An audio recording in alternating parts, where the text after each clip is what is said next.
Soc en Joan Coma. Fa poca estona que la policia m'ha detingut. Ara mateix m'estan traslladant a Madrid contra la meva voluntat. Tinc moltes ganes de recuperar la normalitat i abraçar els meus nens i la Laia, però gràcies a vosaltres estic bé, tranquil i molt serè. Miro pels vidres i veig a totes les entitats, organitzacions, col·lectius, persones que des del primer moment ens heu acompanyat en tot aquest procés. Gràcies per tota la força d'aquests dies.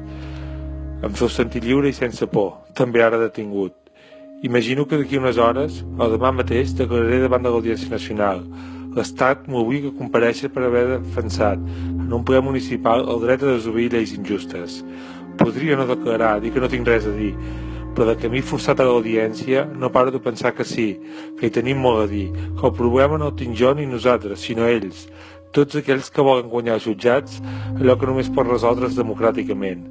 I vull dir-vos que no seran ells, sinó nosaltres, independentistes i no independentistes, els que decidirem a les urnes el futur del nostre poble, si cal, sense permís.